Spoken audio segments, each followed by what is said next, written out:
What's up, guys? Jeff here with Grid City Fitness and Performance. Today I want to talk to you about the importance and the reasons why you should not be following just a generic meal plan or a nutrition program that your friends have been doing. This is very, very common, and first I want to applaud you. I want to applaud you for taking the initial effort and doing the initial hard stuff, which is starting. The problem though is that you're starting with something that isn't based for you. Now let me first explain a couple key concepts here. One, we're all humans, but we're all different in how we present ourselves, right? You can visually see much difference between humans in the sense of how tall they are, right? You can also see difference in humans based on the size they are, right? Vertically and horizontally, okay? But there's also other differences inside of that. Obviously, we have our gender, we have our height, we have our body fat. Inside of that, we also have four other things. We have our skin, our hair, our bone mass, and muscle tone. So what we have to realize is that while we might look similar from the outscope of things, we're not as similar as we might think on the interior portion of things. And the reason we're not the same is because, as I already mentioned, we've got different levels of body fat, we've got different levels of muscle tone, we've got different overall weights, and we've got different levels of bone mass, skin, and hair, right? So first we need to understand that.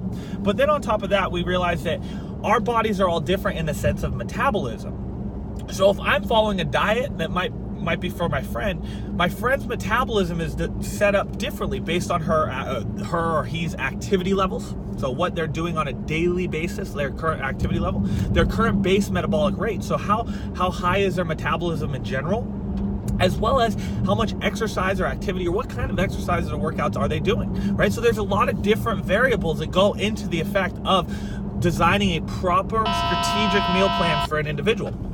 So what I really want you guys to understand is that while we might look the same, the idea of following the same diet as your friend is actually counterproductive to your results. And this is because you guys are not the same, okay? So let me explain this in another context. Right now, you guys can obviously see that I'm driving. The car that I drive is the Dodge Challenger SRT. This car has 5 models. There's the Dodge Challenger SXT, there's an RT, there's an SRT, there's a Hellcat, and then there's a Demon. So there's 5 versions of this car. Now let me start at the top here. The Demon has 808 horsepower. It drives on premium gas and requires almost drag radials. Then you've got the Hellcat. The Hellcat's 707 horsepower. It is, again, another car that runs on premium and is extremely powerful. Then you've got the SRT, which is my model, and that is a very powerful car. It's got 470 horsepower. It drives, I put premium in it, but you can use unleaded if you really want it. Then you've got the next version down, which is the RT.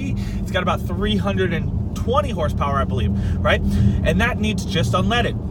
And you've got the very bottom, which is an SXT.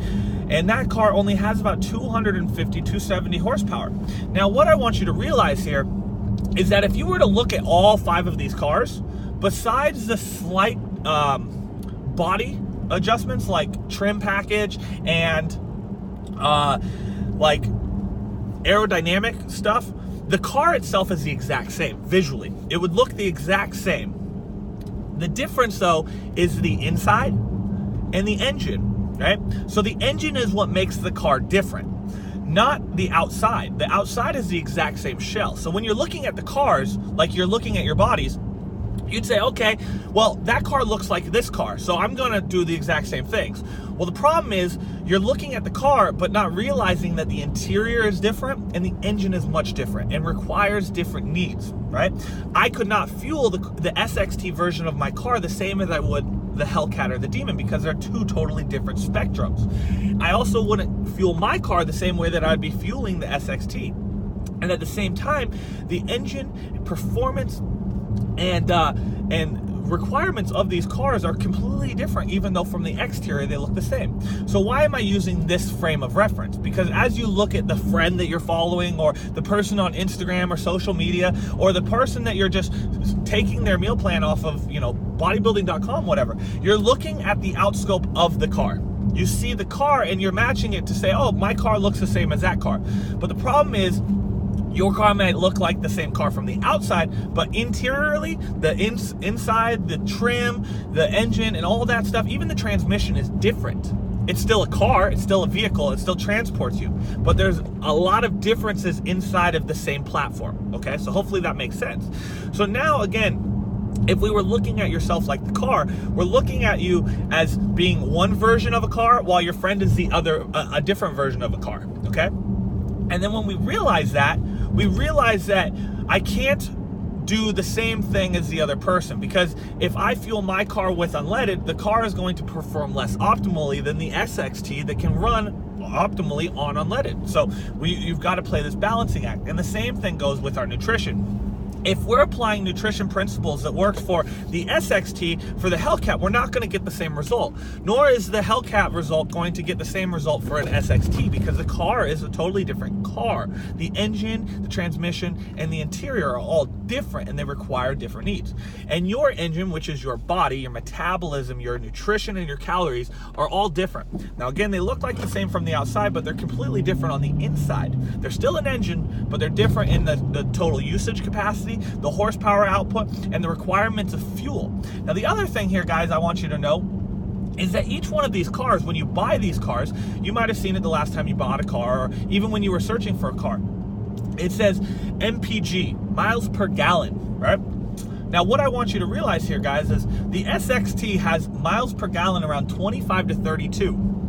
The RT has miles per gallon at 23 to 27. The SRT, like my version, has 13 to 21 MPG. And then the Hellcat has like 9 to 15, while the Demon has like 8 to 14, right? So you can see the calories, or not calories, you can see the miles per gallon actually decreases as energy output increases per se, or the horsepower increases, right? So that also matches into how your body is going to be fueling and burning calories depending on the engine requirement, right? Now, I don't know what engine you have in your car, your mobile, but there is a difference in your mobile compared to the person that you're taking their meal plans from. So it's important for you to find or work through an initial a stage of nutrition where you're focusing on figuring your baseline out, figuring out what your MPG is per se. Your MPG is the total amount of calories that's required to maintain your current state, right? And the reason you want to look for the current state is because you want to have a baseline that would keep you at your current weight. So then you know if you want to go down, you drop calories. If you want to go up, you increase calories. Sorry guys, I'm driving on a very bumpy road at the moment. But that allows you to then see, okay, maybe we do look like the same on the outside, but I'm driving an RT while their calories are set up for an SXT, right? So you want to realize that everything is not the same linearly across platform to platform to platform. We're all different and have subtle nuances that change the requirements of fuel, change the requirements of output, and change the requirements or usage of those things. So when you're following and using a nutrition program, make sure that you're not just jumping into something that your friends use because it looks like something that would work for you. You want to focus on finding something that's actually designed and specifically arranged in a way that's designed for your model of fuel consumption, usage, energy output, and power. This will give you the true result that you want, not just something that you're going to follow. Because again, the other problem here is that if we start to just follow things, we'll follow them until it gets frustrating. And once we get frustrated at the process, we usually get to the point of frustration when our results are not as optimal as we want. And instead of realizing that the reason it's not as optimal as we want is because we were doing something that wasn't set up for us, we look at the whole platform and say, diets don't work. None of this fitness shit works. None of this stuff works. But the truth is you are fueling yourself unoptimally for the output that you wanted. You were using SXT engine requirements instead of Demon requirements, right? Again, there's two sides of that. So what you want to take away from this, guys, is one, the nutrition program or diet that is going to work best for you is the one that's intended for you, okay? Two, don't just follow a generic program plan or something your friends do just because they see a result. Because as I already explained, you all might look the same on the outside, but the interior, the engine, transmission, and all that stuff is different person to person to person. And third takeaway here, guys, is that the only true way to see a result is to find out what is best for you, okay? We want to think that everything should be easy, and we want it to try and take the easiest path. But the problem with the easiest path is we often don't get what we want, and it ends up becoming a harder path than what it would have been to do it right the first time. So doing your nutrition right first starts by assessing where you're currently at. Truly assessing where you're at. That means finding your weight, finding your body fat, assessing your current activity levels. Then setting up a base nutrition program for 1 week, following those numbers that's set up for you. At the end of the week, you revalidate or recalculate if you had success or not. If the result that you wanted happened, stay doing what you did. If a result went negative, adjust, and if the results stay the same, adjust, right? So what you're doing here is you're working off of a platform that shows you the baseline or shows progress, and then everything else after that can be adjusted for your specific performance indicators, okay? And once you do that, then the results that you're looking for inside your training, your nutrition, your weight loss, your fat loss, your body transformations all start to happen. But they will not happen if you're using other people's data, because other people's data is not your data. And when you're using other people's data, you're doing yourself a disservice by lying to yourself kind of mentally, but also hindering the performance and outcome results that you want, because you're not doing the thing that's built for you. So that's the keys, takeaways, guys. If you want to improve your results, realize that you have to do things that are built for you. You have to do nutrition that's set up for your body and requirements, and that's how the real results that you want actually start to happen. Not by following someone that you saw online or doing a program that your friend has been doing and had a little bit of success with. You need to be doing stuff that's designed for you, your goals, and where you're at, as well as where your body needs its requirements. And that is how you're going to get the improvements, performance, results, fat loss, and transformation you want.